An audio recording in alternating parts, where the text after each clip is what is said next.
So I've had a few people ask me how to use a curved needle. So in this video we're going to have a look at them, what they are, what they're all about, and how you actually use one.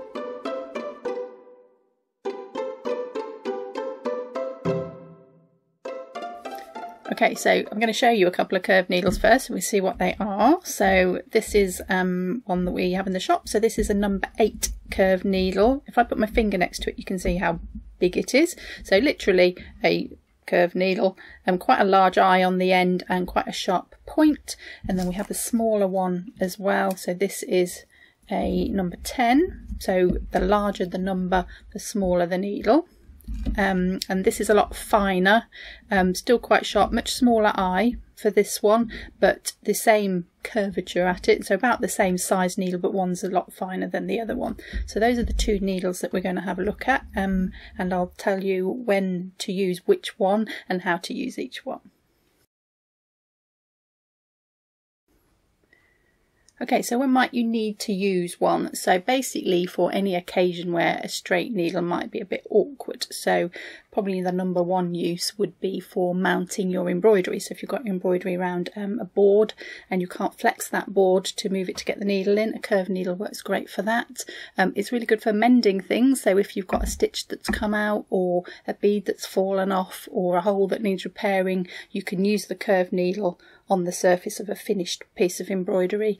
And also if you wanted to slip stitch 2 pieces together, if you wanted to put a backing on something, or you wanted to join 2 pieces of fabric and the fabric doesn't flex so well, a curved needle works really well for that. So those are just some instances where you might need to use one.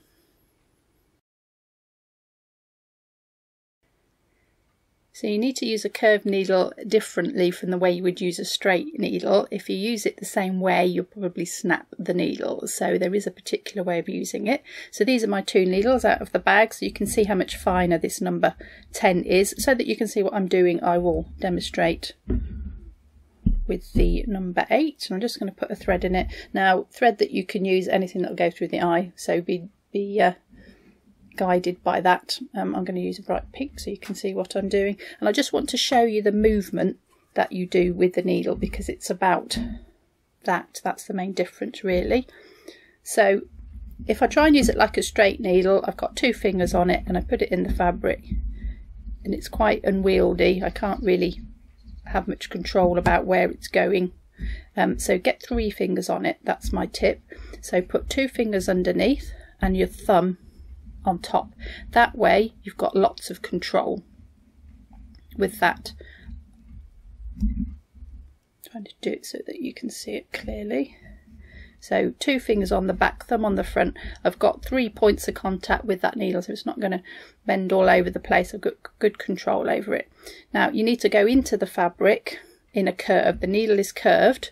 I can't put it in straight obviously because the point doesn't go in, so you need to curve the needle up and dig it down into the fabric with the point. So you need to use the point to help you. If you find yourself fighting and it won't go in, it's because your technique is not quite right. So use the point to help you get into the fabric. And when it's in, you need to curve your hand round. If I just go straight, it just disappears straight out the bottom. So to get it to come back out again, I've got to use that curve, and you can just see it sticking up there. So I can choose how long I want my stitch to be. The further in I go, the longer the stitch, and you can see where that is. So I'm just going to pierce the fabric to come out with the eye, with the point of the needle, sorry. Now this is the important bit. If I just pull it straight out now, I'm going to bend the needle. Not so much with this thick one, but with the fine number 10 it will snap if I just pull it straight out. So you need to continue that curve so it comes up out of the fabric in that round motion. I'm not actually going to stitch anything for you now, but I just put the thread in so you can see what it's doing. So I'll do a couple more of those. I'll do a sort of a herringbone stitch. So I'm going to go into the fabric. I've still got 3 fingers. I've turned it around a little bit, so you can either go in from the side or you can go in from the top, whichever way. Use the point to come out and then let the needle curve out of the fabric the way that it went in.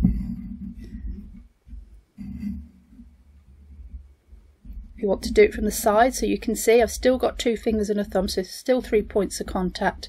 That's important for your control of the needle. So dig the point down in, curve the needle up, and when it's just coming out of the fabric, continue that curve. I'm sort of pushing it through from the end and letting it do its own thing. If you put any strain on it, that's when you bend it and you snap it.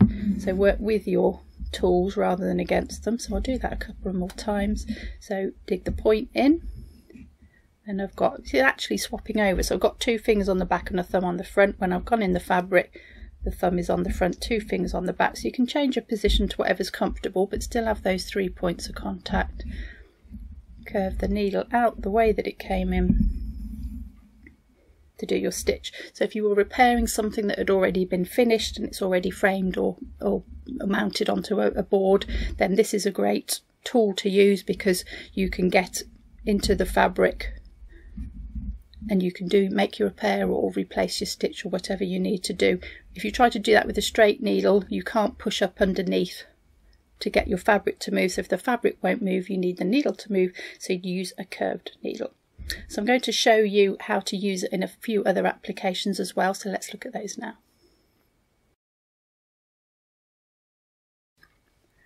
So let's have a look at it on a piece of mounted embroidery, well, one that's in the middle of being mounted.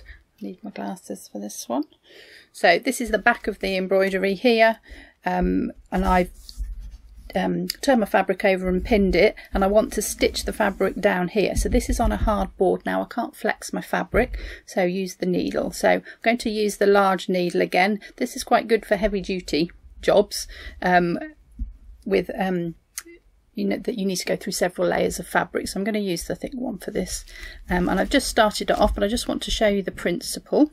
So I'm going to do a herringbone stitch up this side here. So I've got my 2 fingers on the back, my thumb on the front, and I'm going to use the point of the needle to get into the fabric. Now there's at least 3 layers of fabric under here that I need to get through. There's my silk, there's my backing, and there's the fabric I've covered the board with, so it's a little bit tougher now. So I've used the point to get the needle in. I'm just going to turn it upright, and then I'm just going to use that curve of the needle. I'm doing that sort of a motion with it, curving kind of motion, to get the point out of the other side. Once it's out, I'm just going to let the needle come out at its own angle, pull it in that curve, and there's my stitch. So I'll do another one. So use that point to get into the fabric. If you sort of force it, and you'll blunt the needle, you'll dig it into the cardboard, so just let it feel its way in. Once it's in, you can readjust your hand if you need to. Try and get all the layers of the fabric that you can. You'll feel it when it touches the board. You can't go through the cardboard with it, so when you touch the board, you know you've gone in deep enough.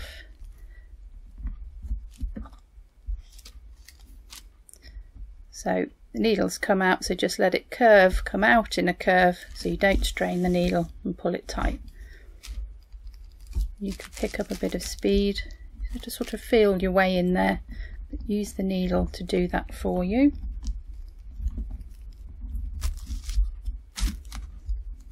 You wouldn't be able to do this with a straight needle at all, so this is one of those jobs where you have to use a curved needle. You can see you can pick up a bit of rhythm. So once you get used to it, it's a lot easier. When you're first using one, you just think, oh, this is so awkward, I'll never get the hang of it. But as long as you go in at a curve and come out at a curve, and use the point of the needle to help you, grip it firmly with 3 fingers, you're good to go. So that's unmounting, and then I just want to show how to slip stitch with it. So I haven't actually got a sample that I would normally use this on, so I've just folded a bit of fabric so you can see what I'm doing. But if you want to sew these 2 pieces together, if you wanted to sew a backing onto the back of a finished embroidery, this is the method you use. And this is where the curved needle comes in useful again. So I can come in from the side, use the point to go in the fabric. You see how I'm turning my needle? Push it out the way it came in, so it comes out in that curve. Hold your stitch tight, you can come in the other side. You can do this one with a straight needle, but I think this is much easier. If you've got the hang of using a curved needle, then use the curved needle. I'm going in, coming out,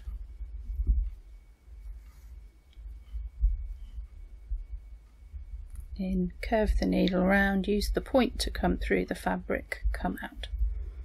So sometimes you need to use a curved needle, so if you're doing your mounting, sometimes you don't have to, you can use a straight needle, but a curved needle helps. So it's about learning how to use one and seeing which works best for you. So they can be a little awkward to use at first. It is worth taking the time to learn how to use them.